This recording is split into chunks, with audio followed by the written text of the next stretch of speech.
Dans la délivrance des différents documents de séjour, les représentations diplomatiques doivent désormais tenir compte des actes issus des réformes sur l'état civil au Bénin.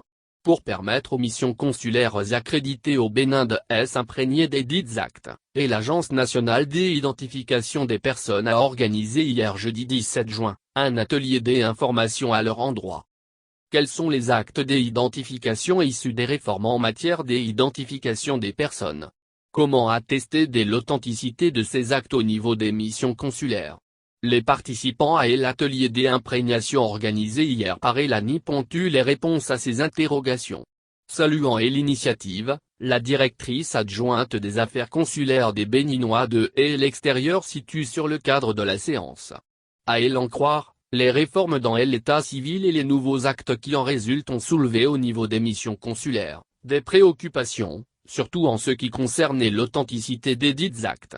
C'est pour répondre à ces préoccupations que l'ANIP a organisé un atelier au profit des services consulaires. Lors de l'ouverture des travaux, Siri Igoubeji, gestionnaire mandataire de l'ANIP, rappelle que le chef de l'État, dès sa prise de fonction en 2016, s'est engagé à faire du Bénin une plateforme numérique en vue d'accroître le développement. La modernisation de l'état civil était devenue impérieuse pour l'atteinte de cet objectif. Des réformes ont alors été engagées et conduites par l'Agence nationale d'identification des personnes, bras opérationnel du gouvernement en matière d'identification des personnes.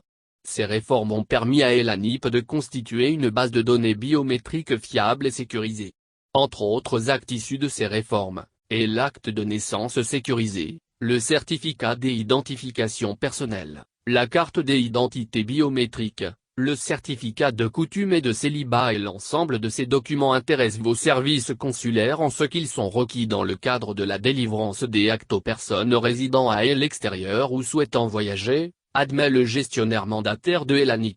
Pour Siri Igoubeji, l'atelier organisé hier donne l'occasion aux missions consulaires accréditées au Bénin de mieux se familiariser avec la nouvelle forme des actes et les moyens de leur authentification afin que des actes frauduleux ne soient pas introduits dans les services diplomatiques. Deux communications ont meublé les assises. Animée par Hébert Assoba, chargé des partenariats à l'ANIP, la première a consisté en la présentation des réformes en matière d'identification des personnes au Bénin.